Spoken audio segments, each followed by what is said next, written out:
Jacqueline, I'm just doing a sound check. Can you hear me on your side? Yes, I can. Thank you very much, Vaughan. Brilliant.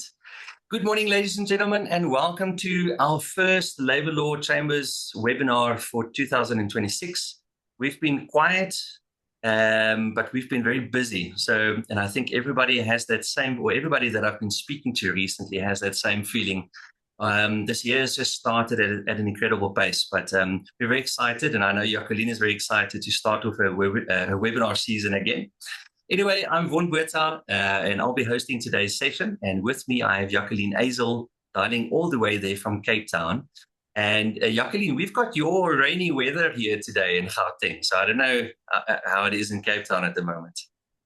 At the moment, we are okay. However, next week in the Winelands, we are reaching temperatures of up to 40 degrees. So please keep us in Oh your my thoughts. goodness. Don't Oh complain my about goodness. the rain. And hopefully no fires. You guys have gone through a very terrible time recently with all those fires. All our thoughts out to all those people. Nevertheless, I mean, due to popular demand, we're double clicking again on absenteeism, believe it or not. A lot of my colleagues asked me, Vaughan, but are you sure you guys want to be chatting about this? And I said, yes, a lot of our clients, we can see from the cases that come across our desk, some of the problem cases that come across, across our desk, and our colleagues, that they just frequently share their opinions. We can see that absenteeism is still rife, and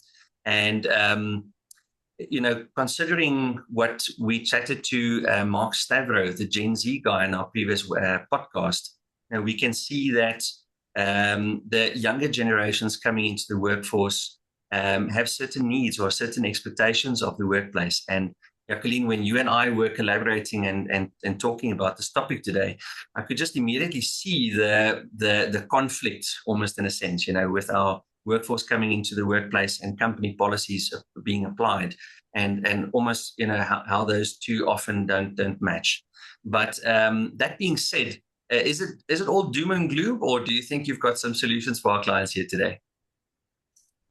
When this topic came to mind, Vaughan, I specifically prepared in a way where I will be sharing recommendations as we progress, because I think if I kept all the recommendations to the end, people would have dropped off and felt, no, there's no good news, there's no help. So I'm going to share some recommendations throughout the session that hopefully will assist the people present on this call to have some positive takeaways. Now, that's amazing.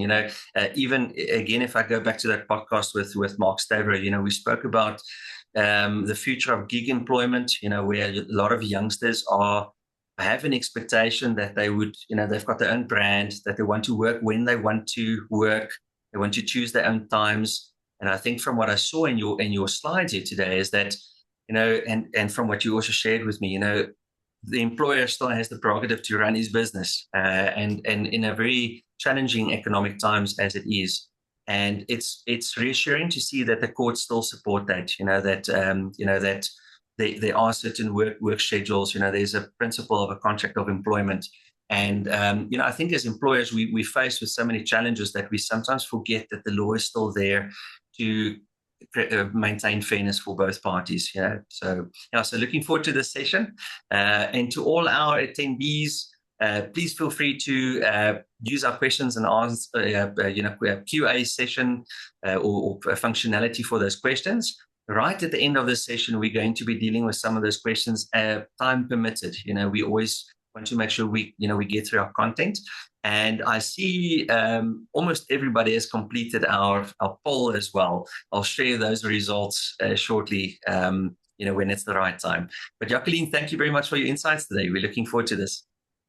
Thank you very much, Vaughan. Thank you for everybody who took the time to join us this morning. We can't do this without you. Towards the end of last year, we had a deep dive into ill health as a form of absence, and specifically medical certificates. So today we will touch on being sick. However, there are different ways that absence plague the workplace. Think of a little rat gnawing at something in your house and you just can't get rid of that little rat. And that is why, like Vaughan said, we felt let's revisit this topic and see if we can share some ideas with our audience that can possibly help you in your workplaces. So before we look at the negative side, I felt let's just do a quick recap of when can someone legally be away from work? What do we have at our disposal? We are humans. We need rest time. We do need time to be sick. So if you work 5 days a week for a 3-year period, the law says you have 30 paid sick days. If you work 6 days a week, more hospitality or retail typically, then you are entitled to 36 days for your 3-year cycle. I'm going to use myself as an example just to explain how this works practically. So let's say I joined DigiForte on the 2nd of January 2026. I'm a new employee. I do not have access to my 30 days from the 2nd of January. For the first 6 months of my employment, I only accrue paid sick leave 1 day for every 26 days work. So for example, more or less in the 2nd week of February, I would have worked enough days to have 1 paid sick day. What is interesting is when I get to the 30th of June, I've worked for 6 months, my 30 days become available. However, the calculation of my 3-year sick leave cycle will still be calculated as of the 2nd of January. And then again on the 2nd of January 2029, I will get a new 30 days. Right. If we then look at family responsibility leave, only after 4 months of employment, you will qualify for your 3 years per annum. The difference between family responsibility and sick leave is also that there's no pro rata accrual in the first 4 months of your employment. This does not mean that if you have a sick child or if there is a death in your family, that you will not be allowed to maybe attend the funeral. You will still bring your supporting documents, but the day will either be authorized unpaid, or you might opt to take an annual leave day if you've already accrued maybe 1 or 2 days. Right. It's also important to be mindful. We live in a time where there are a lot of blended families. There are a lot of families that might be taking care of a minor child that is not necessarily a biological child. Family responsibility leave is only there for your biological children if they are ill, or if you legally adopted a child, or by means of a court order, a child has been placed in foster care with you. So unfortunately, if as a grandmother you are still working and you are looking after a grandchild and the grandchild is sick, you will not be able to take family responsibility leave. Also, in-laws, cousins, nephews, and nieces are excluded from family responsibility leave when there's a death in the family.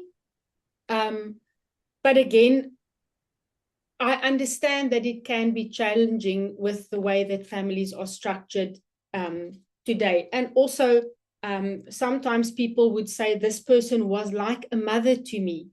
Just bear in mind, when you start making exceptions, you're going to have to keep making those exceptions. And no matter what topic we discuss when we look at employment law, one of the biggest pitfalls for employers is consistency. So just be mindful. Then parental leave. On the 5th of October last year, the Constitutional Court in the Van Wyk ruling changed the landscape of laws for birthing parents. Previously, the birthing mother could get 4 months unpaid maternity leave and the father 10 days unpaid.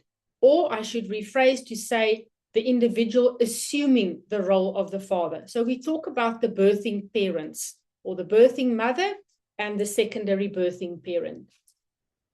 The Van Wyk ruling now said that the birthing parents can share 4 months and 10 days amongst themselves. If there is only the birthing mother, she gets the 4 months. If there are 2 birthing parents, it's 4 months and 10 days. Also, an interesting change is previously the maternity leave was only for the adoption of a child up to the age of 2 years. They've increased the age up to the age of 6 years. So that is interesting. A little bit of a challenge for employers and employees alike is Parliament has got 36 months to amend the UIF legislation. So there might still be a couple of changes coming. The most important thing is, at this time, as we speak, both birthing parents can approach their respective employers and they can say, for example, I can say, Vaughan, I'm going to take 3 months and my husband will be taking a month, at his place of work. Or I'm only going to take 6 weeks because we don't get paid parental leave, but in my husband's company, they get 50% of their remuneration. So my husband is actually going to take the majority of the leave. Right. Annual leave, the statutory minimum, you have to give your people 15 working days per year. Some companies will give more, or they would say, if you've been with us for 5 years, we take it up to 20 days. So there's different allocations, as long as you do not give less than 15 days. You might wonder why I want to jump to common law duties. It might seem a little bit out of sync. I've done this very purposefully. We focus a lot on what does the Labour Relations Act say. We forget that essentially when an employer and an employee agrees to have an employment relationship, there's a meeting of the minds. Whether there's a document, an actual paper contract, is irrelevant. As long as I know I come to work, this is what I do, and you know to instruct me and to pay me, there is your employment contract. But what this meeting of the minds bring about is what we call common law duties. If I agree to work for DigiForte, I have to provide Vaughan with my labor. I have to follow his lawful and reasonable instructions. I have to always act in good faith and protect the employer's best interests. I should not misconduct myself, and I must work to the required standard. It doesn't even have to be written anywhere. It's always better if it is documented in a contract. But the common law duties goes without saying the moment I agree to work for you and you agree to employ me, right? So for a start, for today's topic, people need to arrive at work to actually then execute these duties. Now, I've marked the plagues from 1 to 8. I've numbered them from 1 to 8 so that we can keep track of with which little demon we are working at a time.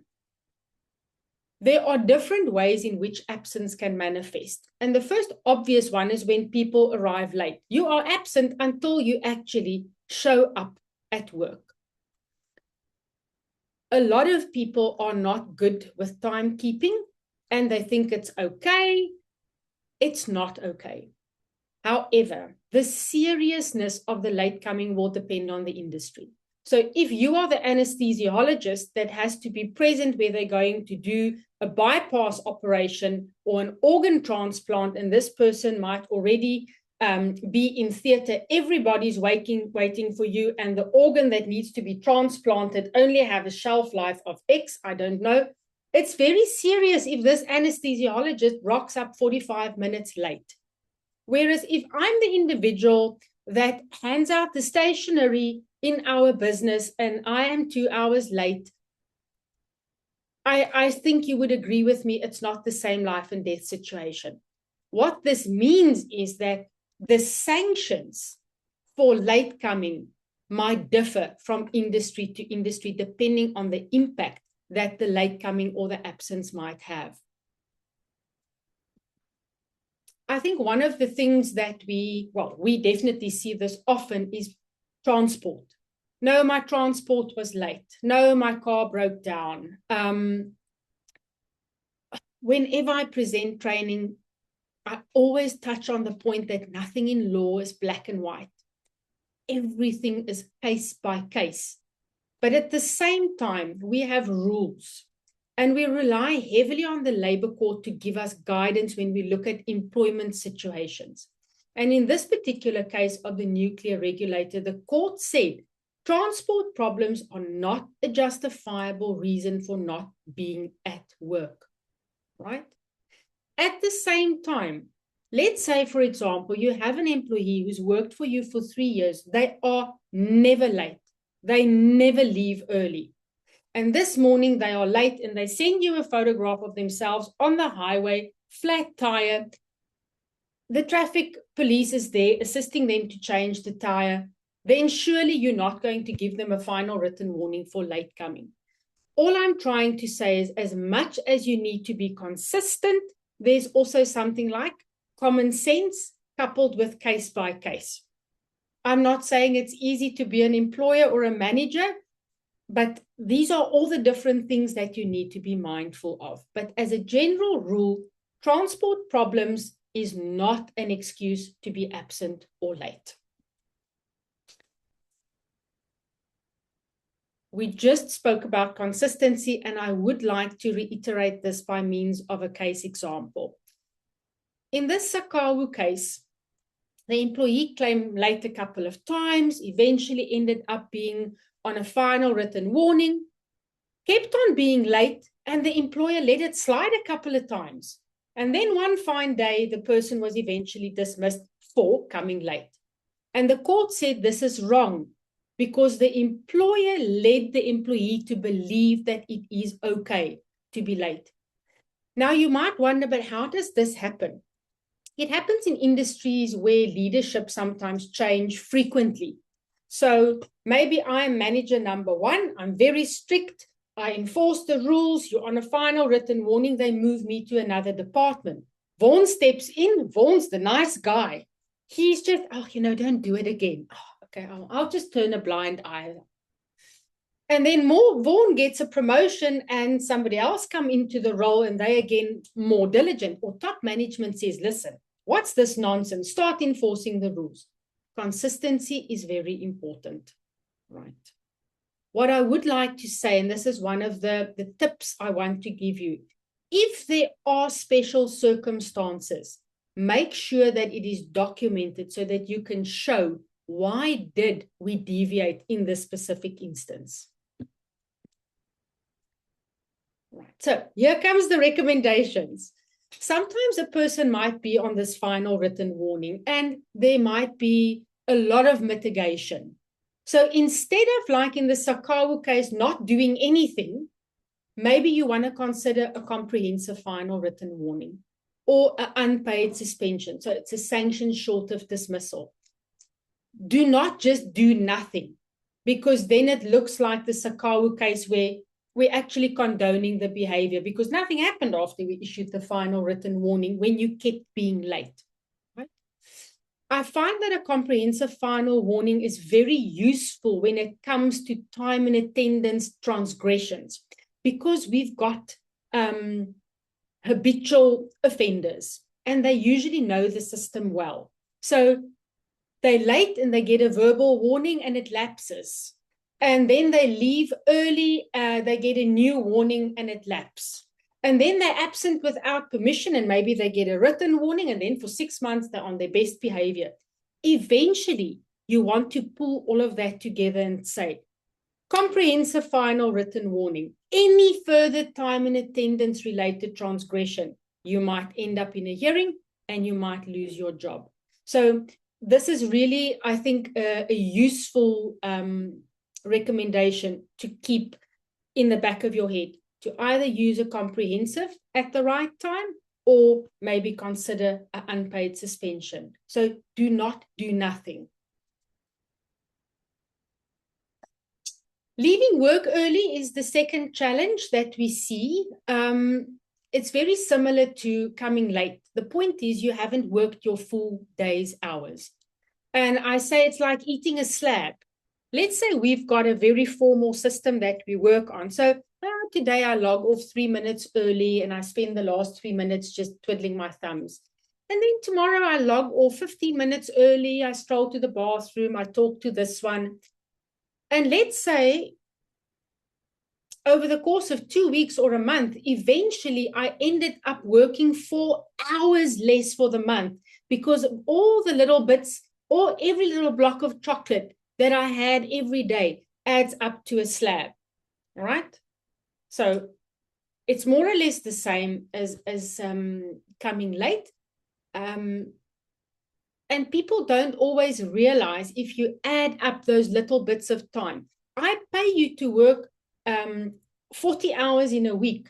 But if you leave early 20 minutes every day, you don't work your full 40 hours. You will be very upset if I short pay you, but you're giving me short on your labor. It takes us back to our common law duties. Extended tea and lunch breaks, and we also need to just throw in the smoke breaks. Let me start with that. Sometimes the non-smokers become very upset because they'll say, you know, as non-smokers, we only have our tea break, our lunch break, and maybe another tea break. But then often, I'm not saying all, often smokers need to smoke more often. So they take an extra 10 minutes here and an extra 10 minutes there.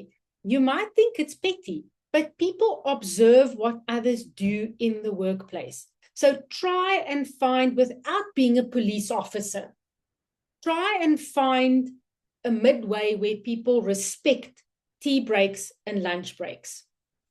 If we talk sanction versus industry, in the G4S security services case, one might think, sure, security, you know, timekeeping is very important. In this case, the court felt that dismissal was unfair.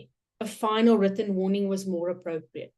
What I want to mention is often, not our anesthesiologist example, he might end up being dismissed for being an hour late for theater, whereas maybe in another industry, progressive discipline is the preferred way to deal with time and attendance situations. Again, maybe if you are the health and safety person in your business and you take an extended break, you go to the mall, there's an accident on site, and for half an hour you're just missing, you have the key for the first aid box. I think all I'm trying to explain is that you need to look at the circumstances and you need to look at your industry. But a lunch break is unpaid time, but still, if you extend your lunch break, that eats, pardon the pun, into your work time.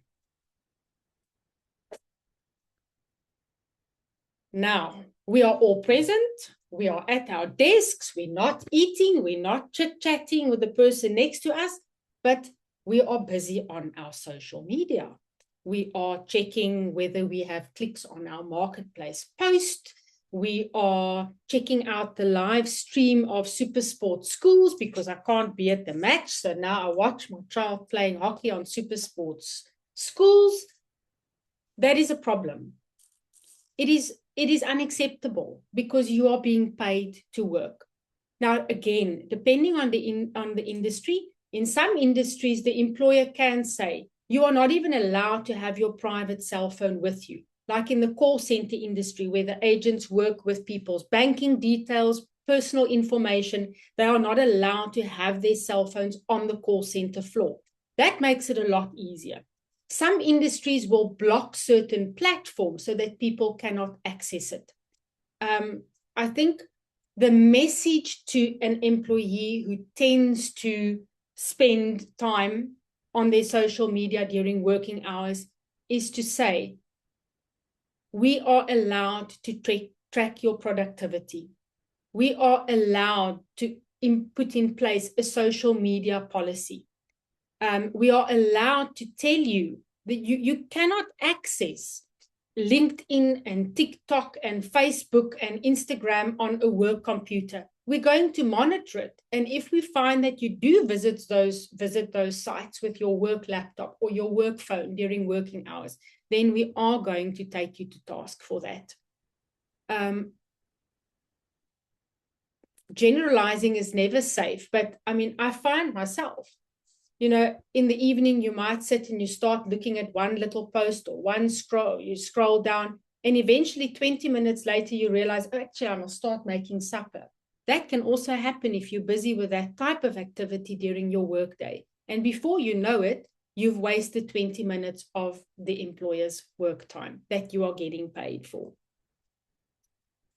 Now, this is a slippery slope. extended bathroom breaks because it's very personal and it's very difficult. Vaughan, do you have a little comment or a question that you wanted to make? I'm on such a roll. You are.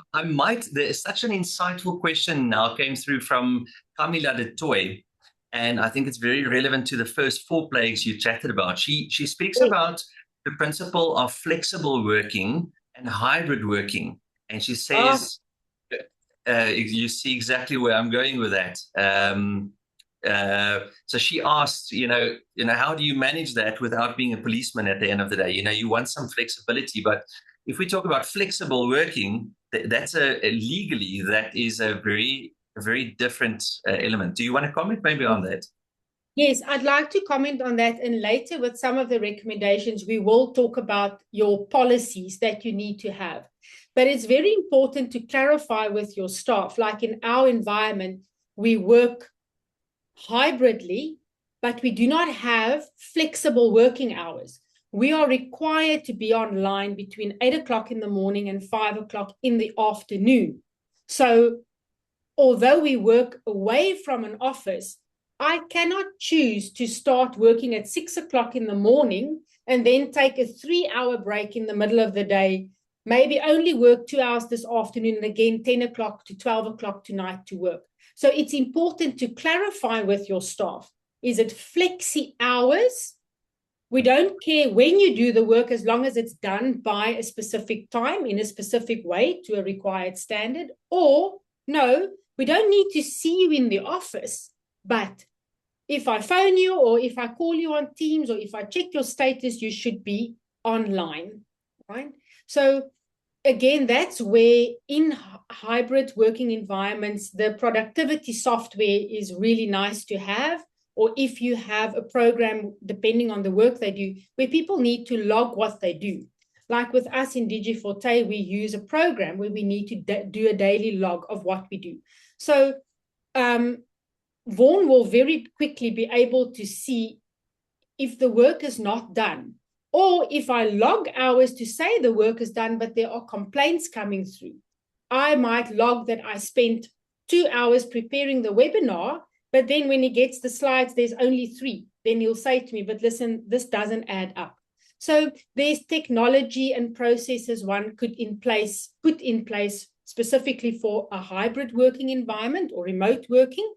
And flexi hours is a lot easier. I think there you will just monitor the output by a certain deadline. But employees needs to understand, am I working hybridly or remotely? But these are the office hours versus flexi hours. You might have a model where, listen, from Monday to Thursday, we work 8 to 5. Fridays, you can choose, here's the task. You can do it whenever you want, as long as it's done by Monday morning at 7 o'clock. So it's very different. But you need to communicate that to your staff very clearly. Yeah. And to our HR colleagues on the call, I think more than ever, it is important for us to have a look at your work design. What does output look like? I think back in the day when we were in office, presentism or engagement was, I'm here and I can at least see you. But I think as the world of work evolves, defining and measuring output becomes so important, especially if you consider yourself a mature environment where people would have flexibility. I think as an employer, it gives you a great employee value proposition if you can say, we've got a very mature environment, but we measure output, and this is what output looks like. So if you need to go to your child's sporting event late in the afternoon, your work is essentially done, and there's transparency between you and the employer. So that was very interesting. I think what fascinates me more is, especially if you look at our poll, I'm not sure, I'm hoping our attendees can see it because I've published it. If you can see, the 2 primary plagues, Jacqueline, still seems to be Monday, Friday illness, and still frequent and intermittent absenteeism. And, to me, if I reflect back on, whenever we engage with our clients, especially in the medical field, you can see their passion for their work. You can see the hours that they work. But for me, I've always seen that purpose and passion for what you do translates into how you work at the end of the day. And unfortunately, if we're still seeing people are not are abusing sick leave or are not at work, I'm again just asking the HR question, are our employees engaged? Do they find purpose and meaning in the work they do? Or is it merely just paycheck to paycheck? And again, I think it's very important for our colleagues on this call to go and think about how, yes, I think there's a big onus on the employee as well to craft their own purpose. They've essentially signed a contract with you and said that they want to work with you. But I think if we can solve that problem, I've got a sneaky suspicion that we might see these statistics go down, even if you measure it in a specific discipline, for instance. But it's so difficult. We're not all blessed to be doing work like what you and I are doing at the moment, Jacqueline. Unfortunately, in a country with a lot of poverty and not so many opportunities, we often resort to, we need to work because we need to pay the bills. That comes at a dire consequence, statistically, we see at least. Absolutely. Well, the other comment, yes. I'm not happy about the poll results, but the poll results echoes what we see with the cases. And that's also why the latter part of today, just keeping my eye on the time, we're going to spend the most of the time on those plagues, because those are the two things we see, when there's patterns in the absence. So we'll definitely address that in a moment or so. So, yeah. Okay, if we look at extended bathroom breaks, like I said, it's a very slippery slope because it's a personal thing. But again, if we use common sense, and you see that somebody's spending 2 hours in the bathroom, or whenever you look for them, they are in the bathroom, it might be necessary to just, in a private space, have a conversation with the individual to say, is there perhaps a medical challenge? Is there something that we can support you with? Because ultimately, I can't pay you if you're going to be in the bathroom for 2 hours. We also have clients where people are not allowed to take their cell phones with them to the bathroom because it has just transpired that people spend more time in the bathroom if they take a device with them than going to the bathroom without the device. I want to touch on the all-inclusive bathroom just because it's something that we need to be mindful of. A lot of workplaces would have male, female, and then for wheelchair access. It's also important to ensure that you have an all-inclusive bathroom in your workplace. So the example I want to use, what happened is this particular employer had to create an all-inclusive bathroom, and the area where they could do this was a bit further from where some of the employees work. So if it's going to take your employee 10 minutes to get to a particular bathroom and 10 minutes to get back because it's far away for whatever reason, then one would also just be mindful that the bathroom break for this individual might take longer purely because of the location. So this was a very unique situation, but I just wanted to mention this. All right. Undue length of time completing tasks.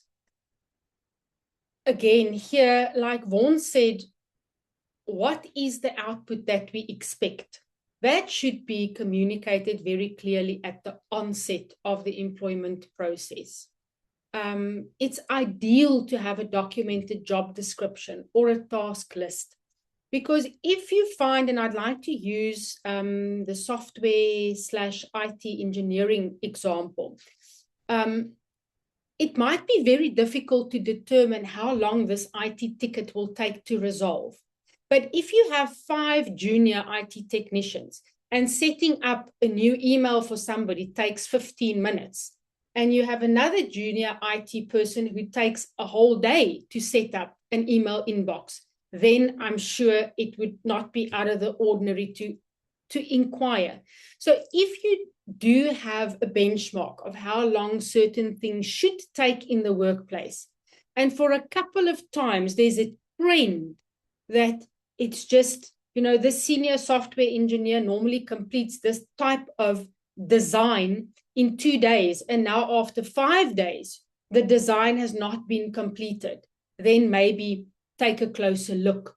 What I mean by that is have a documented discussion with the individual and just find out, was there any particular challenge that you experienced?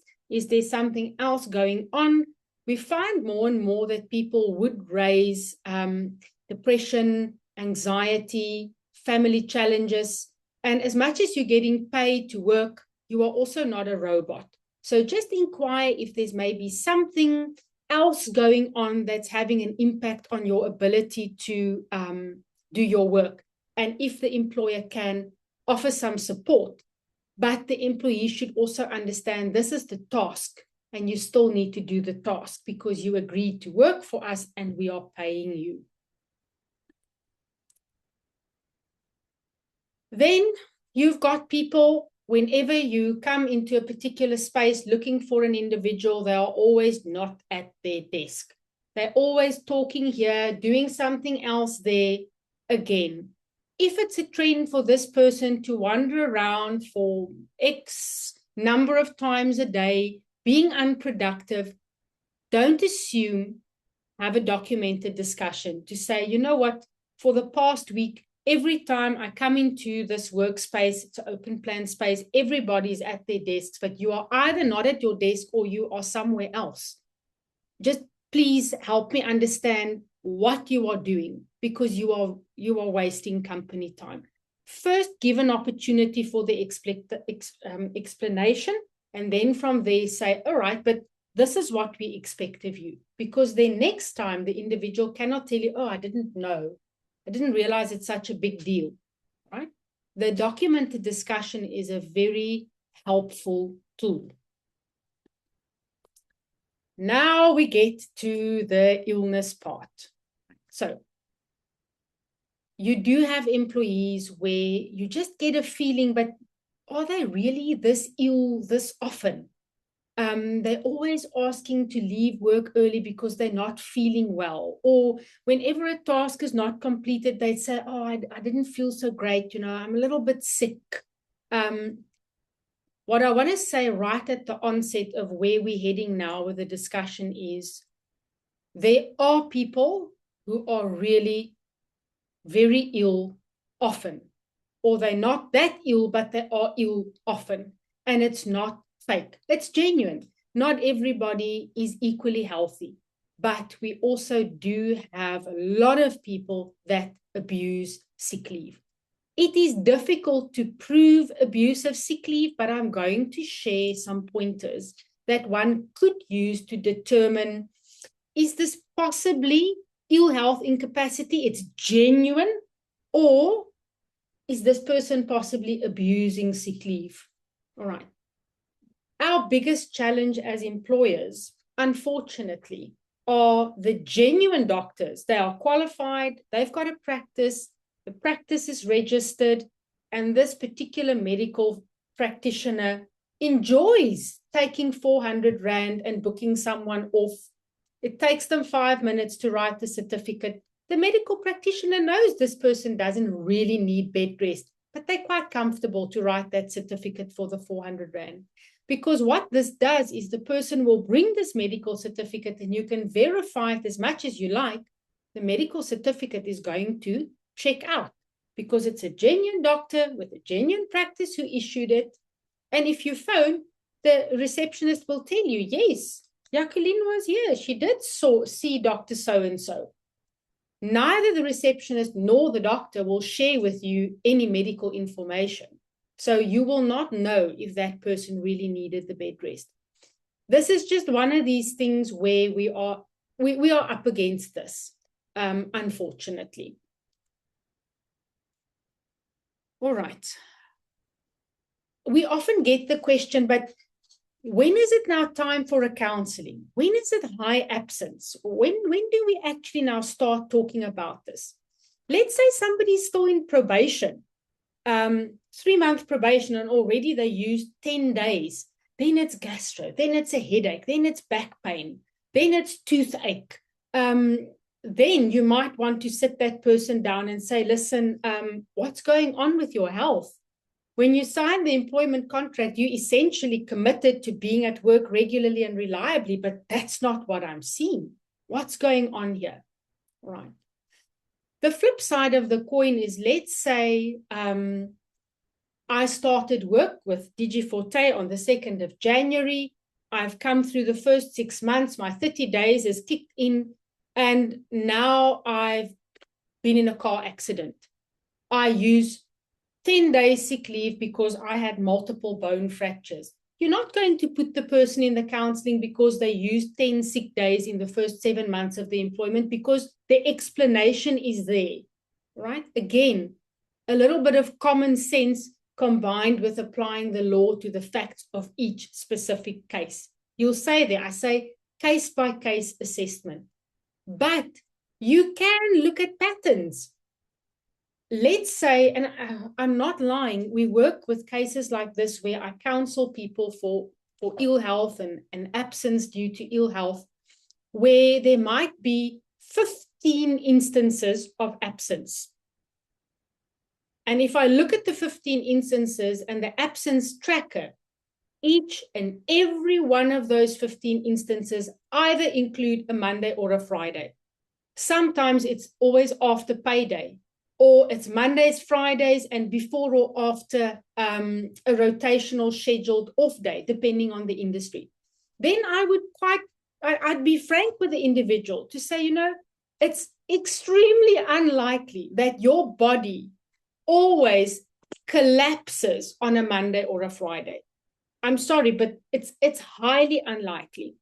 And then sometimes the person will tell you, you know what, I actually didn't even notice that this is the pattern. Whether it's true or not, that counseling session is very important to create a baseline. Because why do we need to create a baseline? We don't always know, is this person misconducting themselves by abusing the sick leave, or are they genuinely so ill? And we might need to look eventually at an ill health incapacity process. The counseling is never a waste, even if it turns out to be misconduct and you end up at the CCMA because you eventually dismissed this person for abusing the sick leave. You can always say, you know what, Commissioner, we didn't just start off being harsh. We actually had a counseling session. We wanted to understand what's going on. We offered our employee assistance program. But Commissioner, this person kept on being absent only Mondays and Fridays, right? The counseling wasn't a waste. You made sure which path you should be on. If the person is genuinely very ill all the time and you need to follow an ill health incapacity process, you end up in a hearing, there's a termination. The law requires a counseling. It's mandatory when we deal with an incapacity process. Start with your documented counseling, right? It's also helpful to get the employee to participate. By law, the employee is required to cooperate. If the employee is uncooperative, I've used this example many times. I once did a counseling session where the employee went like this and said, my words for the day is finished. So I said, well, if your words for the day is finished, the only information I have is what the employer shared with me, and then I need to make a recommendation based on that. So you might reconsider if there's anything that you feel you want to share with me. And also, if the person remains uncooperative, it reflects very poorly on the employee. All right. If you do a counseling, whether you use an external facilitator or whether you do it yourself, it's important to share with the employee that even if they are sick for genuine reasons and they provide sick certificates, they might still end up losing their job if they are unable to be at work regularly and reliably, right? It's important. They must understand that, right? Just based on some case law, this specific case, the Naidu case, the court pointed out these aspects that I marked in red. The court said, look at the frequency of the absence. Look at the timing of the absence. Do they provide medical certificates or not? Because some employees might feel, listen, it's Wednesday. It's so easy to phone in sick. I don't have to give a sick note on a Wednesday. Oh, I can stay at home on Thursday as well because it's only the second day. I don't need to give a sick note, all right? Some employees don't even mind if they have to bring a sick note for a Monday or a Friday because they've got this doctor somewhere that they pay 300 Rand and it's easy for them. But just take a look at whether there are medical certificates or if this person is maybe always phoning in sick on the days where they don't need to provide a certificate. And then the one that I enjoy the most, look at the employee's conduct when they are not at work. What do I mean by that? Check their social media. There's a case where a SARS employee phoned in sick. I think he actually even presented a sick note, but his boss saw him on the TV that night protesting. There was a protest. So he was booked or phoned in sick, but alive and well enough to protest. And the court said that dismissal is very much fair. Another very interesting point that I want you to remember, and even if it's the only thing you remember today, if you are plagued by this Monday, Friday, and frequent absence, a sick note is essentially hearsay evidence. So if you receive a sick certificate and for some or other reason, this sick certificate does not look credible, this court ruling also tells us you do not have to accept it. This court ruling speaks about doctors who do not then want to make an affidavit to support the certificate. Never mind getting a doctor to come and testify, especially if it's one of these doctors that are basically being unethical. So I'm going to, in the next slide or two, talk about what you can do in terms of verifying a particular sick note and some guidance on that, because this is a big plague. And again, if you want to spend more time on this topic, our webinars are recorded. The one on sick leave and the sick certificates is on our YouTube channel. It's there, it's free, it's an hour if you want to delve in deeper. All right. What you should not ignore is if an employee has credible medical evidence that they have a medical condition, do not push through with a misconduct process, because this is what happened in this instance. This employee brought documentation to say, I've got an immune deficiency. I'm suffering from depression. He brought medical reports and certificates. The recommendation from the psychologist was that he should be transferred to a different site. The employer ignored all of it. Eventually, this employee was dismissed because of his ill health. And the court said this was unfair. No reasonable decision maker would have reached this decision because there was valid medical information speaking about his condition. It's not to say that the employer had to retain the employee, but the misconduct process was the incorrect process. The employer would first have to transfer him to the other site if that was a viable alternative. First, to see if things aren't improving. If still the situation didn't improve, the correct process would have been an ill health incapacity process, not a misconduct process. So remember, the court doesn't expect you to retain employees who are genuinely too sick to work, but it's about following the correct process. So we've said a lot. Let's just recap a little bit. Very important, create your baseline. Have your documented counseling session, look for trends. Track the overall use of sick leave. In the counseling session, do some fact-finding, try and understand if there's a condition, what the condition is all about.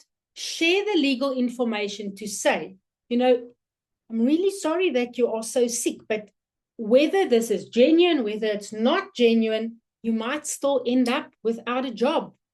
And then if there are certain commitments, determine the way forward. I've got a weak immune system. I use public transport. All right, we've all been through COVID. Use a mask in winter for the public transport. So whatever solutions or options or agreements, document that in your counseling record. When we spoke about the question about hybrid versus flexible and remote, I just mentioned policies. It's very important to make sure that you do have a time and attendance policy as well as a leave policy. In these policies, you will say to employees, if you are unable to be at work, you need to let this person know on this number at least so long in advance of the start of your workday. If you are sick on a Monday or a Friday, you need to submit a medical certificate. If you are going to ask for family responsibility leave because your child is sick or you need to take them to the doctor, I would like a little letter from the doctor that just said, Jacqueline brought her child to the clinic today. So in these policies, set out the clear guidelines of what you expect. Because if you don't tell the employee what you expect as an employer, you can't expect them to adhere to rules as you make them as you go along. We did speak about consistency quite a few times this morning already. With common sense in mind, try and be consistent. I think my big tip for today is have an SOP for how you verify medical certificates. Decide, will our HR department phone on a recorded line if the medical certificate comes in? Do we verify only if it seems like it's been tampered with? Do we only verify if we've picked up on a pattern? Or do we phone on a recorded line to the practice and we send an email? But have a process where you check these documents if you feel that you are being plagued by possibly abusive leave or fraudulent medical certificates. Did you have a question or a comment? Comments, yeah, if it's the right time. Yes, please. It makes it more interesting. Yeah, something I've also seen often, the principle of a contract of employment is an employee tenders their services in return for payment, and services is generally defined in terms of time. You work 45 hours a week or 40 or whatever that would be. And I think what employers, especially with absenteeism, that we can see requires quite a robust corrective disciplinary journey. What I've found is that employers often forget the principle of no work, no pay. I often see that employers, as you rightfully said, are, they're inconsistent in the application of the code. At one point there's a final written warning and then they leave it. But I do think that, remuneration and being paid at the end of the month is a very big factor in trying to correct that together in parallel to whatever disciplinary process you should have. Because remember, there's two outcomes here. It's the one, I'm paying you for work that you've not been doing. And the second one is the trust relationship that this employment journey might very well come to an end. And I think employers can unlock quite a lot of or solve a lot of problems by joining those two solutions, essentially. We're going to touch on a couple of case law examples that speaks about trust towards the end of the session. But yes, thank you, Vaughan. That's indeed very valuable comments.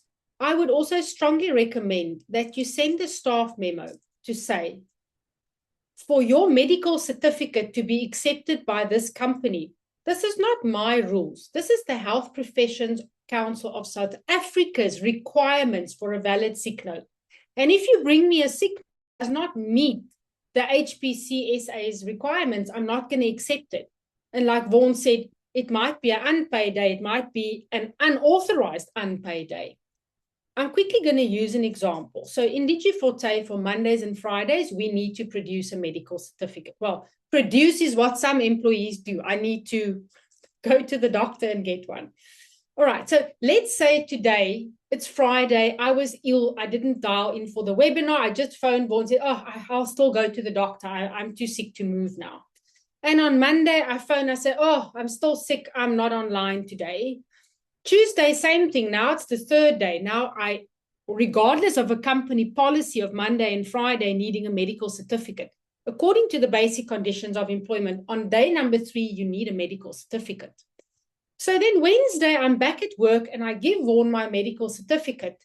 But I was only at the doctor on Tuesday and my certificate was backdated all the way to today.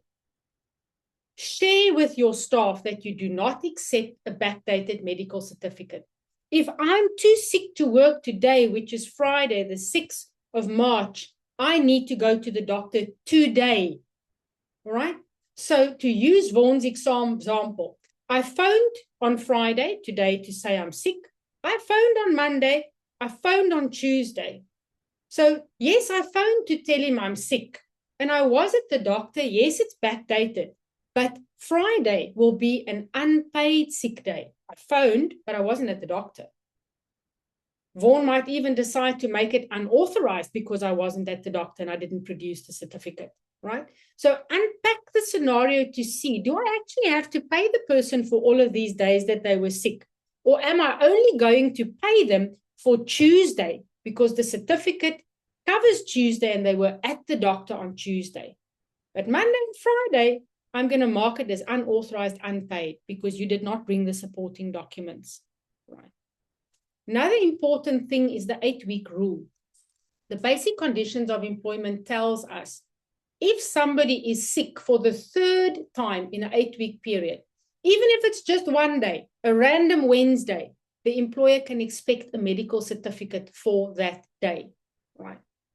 Then another interesting aspect, if I'm sick, today is Friday, I'm sick on Monday as well.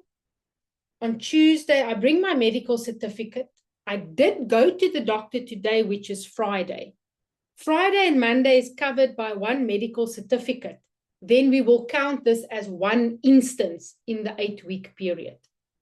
Let's say your company does not require a medical certificate for Mondays and Fridays. Then my Friday and my Monday will count as 2 separate instances, right? It will only be one instance if one medical certificate covered the Friday and the Monday. That's just for your calculations of the 8-week rule, right? Then also, if in a particular area you pick up on, I've seen a lot of Dr. ABC's practice. And when we phone, we actually get to McDonald's. That's where they pick up the phone. Alert your employees. Just send out a mailer to say, listen, we've picked up that there's this doctor somewhere. It looks like a legit practice, but you know what? The person's actually not registered. And if we phone, we get through to McDonald's. Please do not go to this doctor. All right. In your staff memo, you can also provide employees with the link. The Health Professions Council's got a very useful link. You literally type in the practice number, especially if you feel that this individual is bringing you dodgy sick notes and you're struggling to verify it. Say to them, it's your responsibility to check that you are going to a genuine medical practitioner. Because one of the very sly excuses we get is, I know Dr. ABC is actually, he's a plumber. He's not a doctor. And then when Vaughan confronts me with the fact that the practice number is not registered, I say, I didn't know. I went to this person and looks like a doctor. Place the onus on the employee, especially if it's an employee that you think is bringing questionable medical certificates. In your staff memo, say, there's the link. Go and verify where you are seeking your healthcare advice. All right. The last thing I need to touch on, I'll make this very short because I see we've progressed quite far on our time. There's a difference between AWOL, absence without leave, like we've discussed the whole morning, and desertion. Desertion is complete radio silence. I'm not at work today. It's Monday. I don't phone. I don't send a message. The employer tries to get hold of me. They can't get hold of me. Day 2, Tuesday, radio silence. I'm nowhere to be found. I don't make contact. Vaughan phones, can't get hold of me. Same thing happens on Wednesday. It's day 3. On the morning of day 4, your HR department or our HR department will send me a letter to say, Jacqueline, you are in breach of your contract. We don't know where you are. You need to contact us within 24 hours to tell us, do you intend to return to work? But because you've already misconducted yourself on Monday and Tuesday and Wednesday, you've been absent, you didn't phone us, there's no supporting documents. Here's also a little notice for a hearing for you, where on Monday you can come and explain yourself, all right? Why do we work with 5 days? So remember, we send out the desertion letter and the notice maybe on day 4. We only have the hearing on day 6. So we allow for the 5 days of desertion to pass. In no law, no bill, no statute, no code of good practice do we find the 5-day guideline. We find it in the CCMA's information platform. You cannot deem someone to have deserted their employment unless 5 days of radio silence has gone past, and the employer must be able to show what you've done to get hold of this individual. You can't just say, oh, this is nice, I'm not going to phone, I'm going to let sleeping dogs lie. No, you have to try and find out what's going on with your employee, right? What we find is when somebody's busy deserting, radio silence, no response, they don't show up to the hearing, right? You will still have the hearing in the person's absence, document the timeline. The outcome of that hearing, please remember, you do not dismiss the person, because the effect of desertion is they've taken the employment contract, and after day 5 of radio silence, they've done this. They terminate their own employment by means of desertion. Do not send a recommendation that's saying you've been dismissed. Don't put the dismissal code on the UI-19. There's a code for desertion. Why is this important? Because now that the person realizes, oh, there's code desertion on my UI-19, I can't claim UIF. They run to the CCMA and they say, I was fired. Then you say, no, Commissioner, we did not fire this individual. They were absent, no show, radio silence for 5 days. Yeah, we tried every day. We phoned the next of kin. We sent the desertion letter. We actually sat in a hearing. Nobody came to explain anything. So no, Commissioner, the CCMA does not have jurisdiction to hear this referral because there isn't a dismissal, right? That's very important. It very seldom happens, maybe once in 5 years, where we've concluded an entire desertion process. The person comes back. This is a genuine recent example in the last week. It's hot off the press. I was in jail. Here's the evidence. I couldn't phone. I was in jail. Then you might reconsider if you're going to reinstate that individual. But that's a discussion for another day if you want to take someone back under those circumstances. All right. Just a couple of, I call them the misfortune cookies. Vaughan, do you first want to make a quick comment? No, go for it. I'll end off after you. Okay. I'll start wrapping up rapidly. Wrap up rapidly. It's nice on the tongue. The misfortune cookies is employees think, oh, maybe they're in a family structure where they don't really need to work. Money is not really a thing. So it's like, oh, when the sick leave's finished, the annual leave is finished, I'll just take unpaid. It's not to say the employer has to grant unpaid leave. It's not a given. Some employees assume they'll just take unpaid leave. It's not a given. The second misconception is, if I phone to say I'm not there today, then it's okay. Informing the employer is a courtesy so that the employer can plan, but it doesn't mean that you've now got authorization. And then the last 2 points, their sick leave is there to be used. I plan my sick leave. I once worked with an individual who genuinely told me that he plans his sick leave. You cannot plan your sick leave. The 30 days aren't there for the taking. It's only there if you need bed rest, right? Employees also think, but when I'm at work, I'm not absent. Now, you will now know after today's discussion, physically being at your desk doesn't mean that you are present and working. You might still very well be absent. All right. I think there's 3 cases I just quickly want to highlight. And Vaughan, you spoke about this. This is just a case that tells us an employee must not only come to work on time, be at the workstation during the agreed hours, even if the employer doesn't have work for you to do. This is what the court says. You have to be here. You can't just pack up and leave early because you finished the job for the day. That's essentially what it's saying. You can't come late because your next task is only going to come in at 10 o'clock tomorrow morning. If your working hour starts at 8, you need to be there. Be there, right? And then what Vaughan says is, although progressive discipline needs to take place in most time and attendance instances, the court does say that the employer can eventually not trust you and cannot rely on you to run a business if your time and attendance is constantly very poor. All right.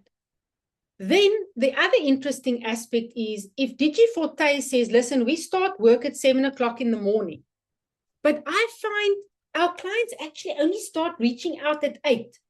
I can't start just dialing in or going online at 8 o'clock because Vaughan doesn't need to explain to me why 7 o'clock is necessary for the running of the business.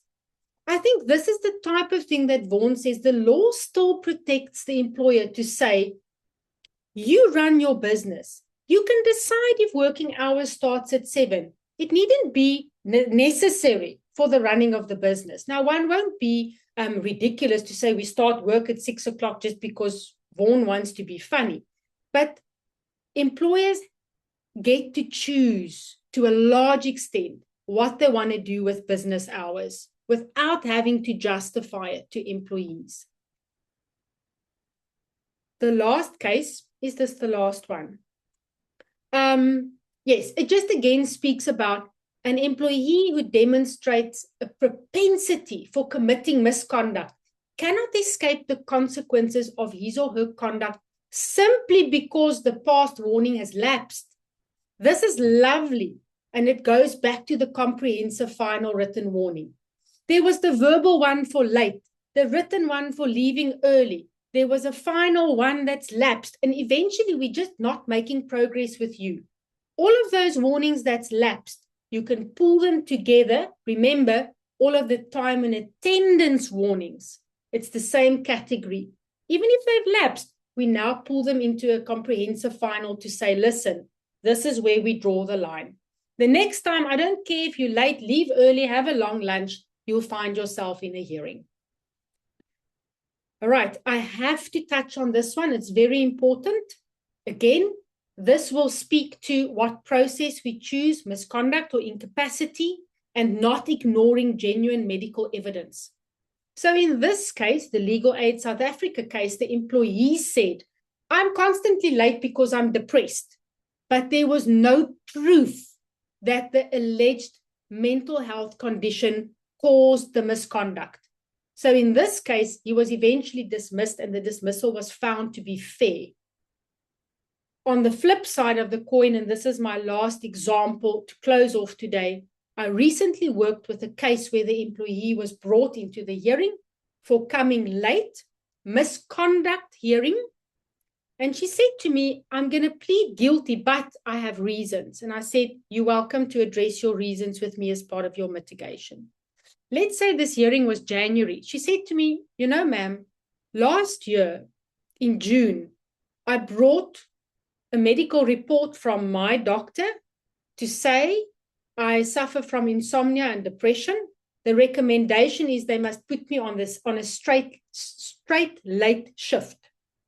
I was counseled at work. The company also sent me to the doctor. The company doctor also said insomnia, depression, recommendation, straight late shift. They did not accommodate the employee. They did not pay attention to that 2 medical recommendations. I did not conclude that hearing as a misconduct hearing. I wrote back to the employer to say, this should have been a potentially ill health incapacity process. 2 doctors told you she needs to start work later in the day and the same time every day. Then if you put her on this shift and still there's no improvement, then you look at an ill health incapacity process, because the condition is genuine, but it might not work for the operations of the business, right? So do not ignore medical information. Have your counseling, create the baseline, and take things from there.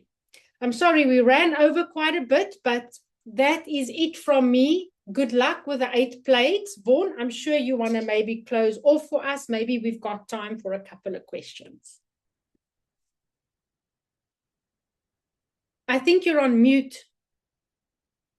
Apologies for that. Some interesting questions that have been coming through, and especially the last one from Erika Engelbrecht, which I really think it's really worthwhile checking in. She speaks about absence and the employee's duty to say or to disclose their illness.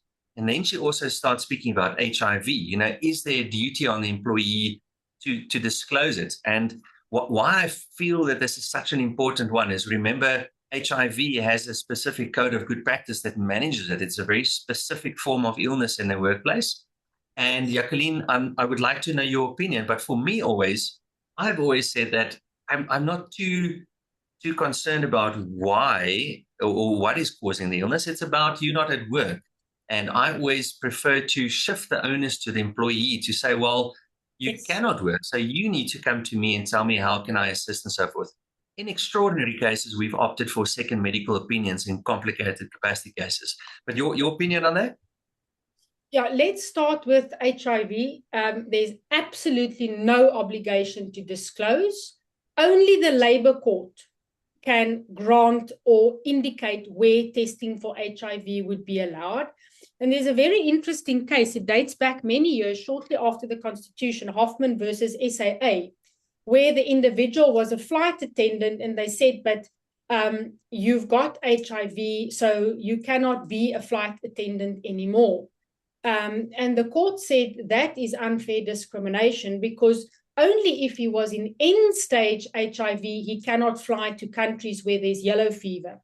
So HIV, the person does not have to disclose. There's absolutely no onus. So I think it comes back to, Vaughan, what you said now. I think people are scared to disclose. I mean, if I am I'm applying for an accountant job and I've got ADHD, I might be scared to share that with the interview panel, because they're going to think, oh my goodness, are you going to be able to focus? You were going to work with money, you know?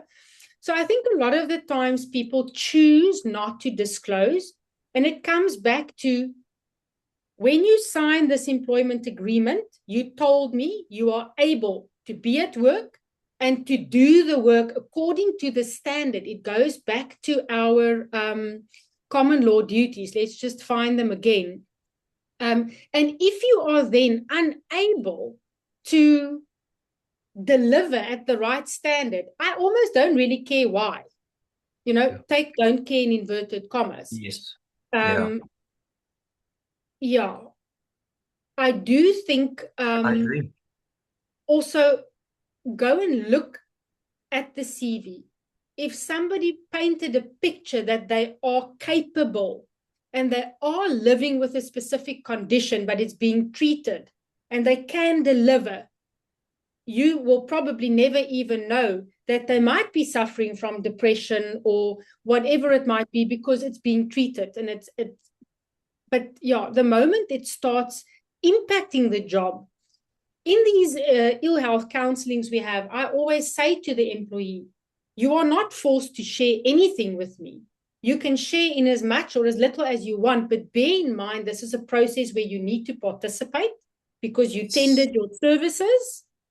And if you choose not to share, if you choose to refuse to go for the medical assessment, then I only work with what the employer has provided to me. So the choice is yours, but the choice might have some repercussions for you. Yeah, that's a fantastic summary, if I can just say that. I think that is a wonderful summary. And to our audience, I think I've got 5 nuggets I want to give to you. Contacts. Make sure your contacts are up to date. where permitted, have those policies that support and guide your managers to manage discipline consistently. Jacqueline, just your counseling principles, we've done that previous webinar on that.